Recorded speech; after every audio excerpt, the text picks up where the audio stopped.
નજર સામે જિંદગી ભરતી મૂડી ખાક થઈ ગઈ. મારી દુકાન ઓલવું, મારી દુકાન ઓલવું આ શબ્દો છે સુરતના રિંગ રોડ પર આવેલી શિવશક્તિ ટેક્સટાઇલ માર્કેટમાં દુકાન ગુમાવનારા વેપારીઓના. તેઓ ચોધાર આંસુએ રડીને જિંદગીભરની કમાણી ખાક થવાનો વસવસો વ્યક્ત કરતા હતા. તો બીજી તરફ સાકેત ગ્રુપના બિલ્ડર નિર્મલ જૈને આ તમામ વેપારીઓને 500 દુકાનો ભાડા વિના આપવા તૈયાર થયા છે. વિકરાળ આગ કાબૂમાં આવી ગયા પછી ચોથા અને પાંચમા માળની દુકાનોના સ્લેબ ધરાશાયી થવા લાગ્યા હતા. તેમજ 5 દુકાનમાં પણ સામાન્ય આગ જોવા મળી હતી. ગાંધીનગરથી રાજ્યના director of fire Anil Chavda Shivshakti માર્કેટમાં પહોંચ્યા હતા. માર્કેટમાં અત્યારે કયા પ્રકારની સ્થિતિ છે તેનો તાગ મેળવ્યો હતો. ઓફિસર સાથે વાતચીત કરીને માર્કેટની અત્યારની સ્થિતિ વિશે તમામ પ્રકારની માહિતી એકત્ર કરીને રિપોર્ટ તૈયાર કરશે. અગાઉ માર્કેટના બેઝમેન્ટમાં 25 ફેબ્રુઆરીએ આગ લાગી હતી, જેને ફાયર વિભાગે ભારે જહેમત બાદ કાબૂમાં લીધી હતી. એ બાદ ગતરોજ 26 ફેબ્રુઆરી સવારે 7 વાગ્યાની આસપાસ ફરી આગ ભભૂકી ઉઠી હતી, જેને વિકરાળ સ્વરૂપ ધારણ કરી લીધું હતું. 25 ફેબ્રુઆરીએ આગ કાબૂમાં લીધા બાદ કુલિંગ થઈ ગયું હતું, પણ ઇલેક્ટ્રિક વાયરમાં કદાચ પાણી રહી ગયું હોવાથી આગ લાગી હોવાની શક્યતા વ્યક્ત કરવામાં આવી રહી છે. क्या कितना नुकसान हुआ है आपको लेकर भी? अभी हमारा का नहीं है, पूरा सब व्यापारियों का लेके करोड़ों में रुपए नुकसान हो चुका है। आपकी कितनी दुकानें थी अंदर? मेरा तो 3 दुकान है। कितने का रुपए का माल का नुकसान हुआ है? आसपास में 1 करोड़ का आसपास। 36 घंटे से ऊपर हुई आग बुझाने में, क्या कहोगे इसके बारे में? नहीं, फायर स्टेशन लोगों ने तो बहुत अच्छा ही किया, उन लोगों ने दिन रात में भी मेहनत किया है। अभी आग के पास में तो कोई भी बड़ा नहीं है, उन लोगों ने मेहनत करके थोड़ा कर रहा है सर लोगों ने, उन लोगों ने। साहब કેટલા વર્ષોથી આ ધંધો કરો છો? मैं 20 साल से कर रहा हूँ सर। કેટલી सूरत દુકાનો છે? मेरा 3 दुकान है। सरकार से क्या मांग कर रहे हो अभी? सरकार से पूरी मांग इन्होंने की है, लेकिन हम तो पूरा का पूरा तो गवर्नमेंट का तो सब तरफ से तो पूरा इधर तो क्या पूरा कम्प्लीटली करके ही मैं भी क्या सर हर जीएसटी से लेके पूरा टैक्स को भर के ही हम भी किया है। अभी सरकार लोगों ने टैक्स भरा बोले तो उन लोगों टैक्स भरा से लोगों को क्या सपोर्ट करने का सरकार देखना पड़ेगा। बहुत दुखी है सर, बहुत दुखी है। ऐसा नहीं है, एक नहीं है, पूरा शिवशक्ति मार्केट व्यापारी कपड़ा वालों का सबका दुखी चल रहा है। एक हमारा दुकान पहले चालू हुआ, जब से नीचे खत्म हो गया बोल के सोचे थे, लेकिन वो रातों रात फिर भी पकड़ लिया ना, बहुत दुखी हो रहा है। કોઈએ માર્કેટમાં આવીને સ્વિચ ચાલુ કરવાનો પ્રયાસ કર્યો હોવાથી ફરી આગ શરૂ થઈ હોઈ શકે છે. 1996માં શિવશક્તિ માર્કેટ ભૂપત પટેલ અને અરુણ પટેલ નામના 2 ભાઈ દ્વારા બનાવવામાં આવ્યું હતું. આ માર્કેટમાં એક ફ્લોર પર 137 દુકાન છે. આમ 6 ફ્લોર મળી 822 દુકાન આવેલી છે, જેમાંથી અંદાજે 700 જેટલી દુકાન સંપૂર્ણ ખાક થઈ ગઈ છે. એક દુકાનની કિંમત 60-70 લાખથી 1 કરોડની છે. આ હિસાબે એક સરેરાશ મુજબ 90 લાખ કિંમત ગણીએ તો 740 કરોડ ગણી શકાય છે.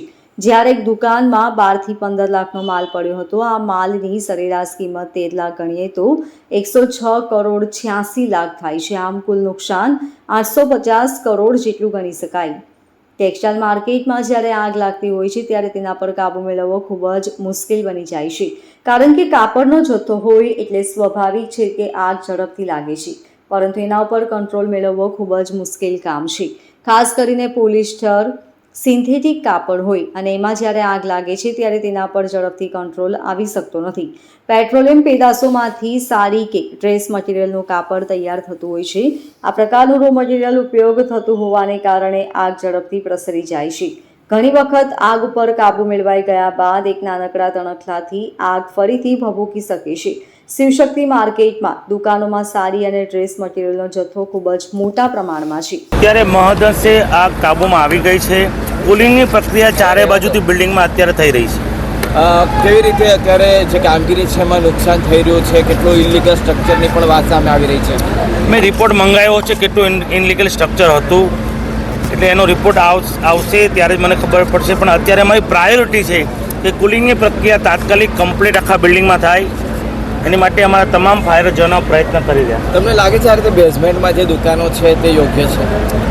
એનું પ્લાન પાસ હશે એ પ્રમાણે જેની એનઓસી પણ છે આ બિલ્ડિંગની. પહેલાં પણ મેં આવીને ગઈકાલે જ મેં તપાસ કરી હતી. એ મારા ડેપ્યુટી મેયર શ્રી પાણી સમિતિના ચેરમેન શ્રી ગઈ રાત્રે સતત અમે 6 વાગ્યા સુધી સ્થળ પર જ હતા. અચ્છા, અત્યારે મુખ્યમંત્રી પણ આ સમગ્ર બાબતને લઈને ગંભીરતાથી રિપોર્ટ મંગાવ્યા. તમારી પાસે કેટલી માહિતી આવી છે? મુખ્યમંત્રી કોઈ પણ ઘટના બનતી હોય મહાનગરપાલિકા તો તાત્કાલિક એની ચિંતા વ્યક્ત કરતા હોય છે, એટલે એનો રિપોર્ટ મંગાવતા જ હોય છે.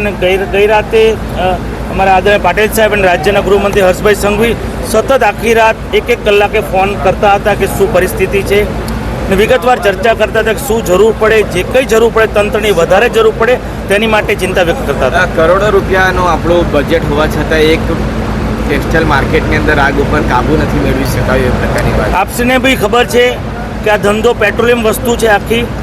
એક દુકાનમાં અત્યારે સિઝન છે એટલે સ્ટોક ભરેલો હતો, એના હિસાબે આગ બુઝાવવામાં ફાયરોનો જવાના થોડીક વાર લાગી, પણ ગુજરાતમાં આપણી ફાયર સિસ્ટમ બેસ્ટ છે, નંબર 1 છે. मेरा नाम कैलाश हाकिम, प्रेसिडेंट फोस्टा सूरत। जब भी आग लगी है कल से किस प्रकार का भी माहौल है और क्या कहना चाहोगे इसके बारे में? देखिए, कल 8 बजे जब से 8 बजे के लगभग जब आग लगी तब से हम सब लोग फोस्टा की पूरी टीम, फायर ब्रिगेड और पुलिस के साथ मिलकर हम लोग पूरा काम कर रहे हैं, आग बुझाने का प्रयास कर रहे हैं। लेकिन आग हम रात तक देख रहे थे, कभी इधर कभी उधर, ऊपर नीचे दाएं बाएं आग लगती जा रही थी और कंट्रोल नहीं हो रही थी। आग की स्थिति एकदम बेकाबू थी। रात को 4 बजे फोस्टा की पूरी टीम और पुलिस प्रशासन के साथ मिलकर निर्णय लिया गया, क्योंकि कल पूरे दिन जब मार्केट चालू थे तो आवागमन चालू होने की वजह से फायर ब्रिगेड के जो फाइटर टैंक और टैंकर वगैरह कहीं भी आवागमन में बहुत परेशानी थी। तो रात को 4 बजे निर्णय लिया गया कि हमें ये एक दिन के लिए मार्केट, ये 55 मार्केट कमिला दरवाजे से लेके और अपने सालासर गेट तक के सभी मार्केट एक दिन के लिए बंद करने चाहिए, जिससे रोड ट्रैफिक एकदम क्लियर रहे। और हमने ट्रैफिक को डाइवर्ट किया।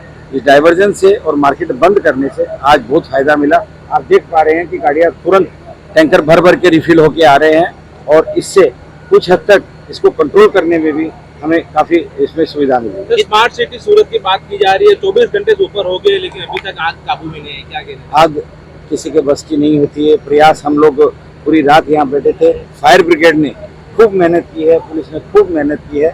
मैं ये नहीं कह सकता उनकी मेहनत नहीं है, लेकिन ये कह सकते हैं कि हमारी कम नसीबी, ये कंट्रोल नहीं हो पा रही है। लेकिन मेहनत में किसी भी लोगों की कोई कमी नहीं है। व्यापारी करोड़ों का माल जल के खाक हो गया है, व्यापारी की हालत दयनीय होगी, क्या कहना चाहोगे इसके बारे में? बिल्कुल, हमारे छोटे छोटे व्यापारियों की आज जो स्थिति है एकदम दयनीय है, दर्दनाक स्थिति के अंदर है। क्योंकि बड़ी मेहनत से जब कोई आदमी 2 पैसा कमाता है और उसकी आंखों के सामने उसका आशियाना जलता है, उसकी दर्द और पीड़ा की कोई सीमा नहीं रहती है। मैं भी इस दर्द से पीड़ित हूँ, लेकिन मुझे पूरा भरोसा है कि सूरत की वो तासीर है कि जब जब कोई त्रासदी आती है, यहाँ का व्यापारी, यहाँ के लोग उतनी तेज गति से वापस उठ के ऊपर आते हैं। मैं मेरे व्यापारियों से कहूँगा कि आप पूरा भरोसा रखें और शांति रखें। जो हुआ इसको तो हम शायद बदल नहीं सकते, लेकिन मैं प्रभु से प्रार्थना करूँगा कि पुनः हम हमारे दैनिक जीवन में और अच्छे व्यापार में वापस लौट सकें। આ આગને લઈને લાઇટ એન્ડ ફાયર સમિતિના ઉપપ્રમુખ નરેન્દ્ર પાંડવે ફાયર એનઓસી ઉપર સવાલ ઉઠાવતા કહ્યું હતું કે એનઓસી કેવી રીતે આપી દીધી, એનઓસી આપનારી એજન્સીની પણ તપાસ કરાવીશું। ત્યારે આ બધા વચ્ચે સવાલ ઉઠી રહ્યો છે કે રસ્તો ન હોવા છતાં બિલ્ડિંગને ફાયર એનઓસી કેવી રીતે અપાઈ। વેપારી નેમારામે જણાવ્યું હતું કે દુકાનોમાં સ્ટોક ખૂબ જ મોટા પ્રમાણમાં હતો, હવે અમારી દુકાન ક્યારે શરૂ થશે એનો કોઈ અંદાજ નથી। વેપારીઓને કરોડોનું નુકસાન સહન કરવાનો વખત આવ્યો છે। અધિકારીઓ આ બાબતે કેવી રીતે કાર્યવાહી કરે હવે તેમના પર જ છે, અમને તો એમાં કંઈ જ ખ્યાલ નથી। Bureau report, LK star news, Surat.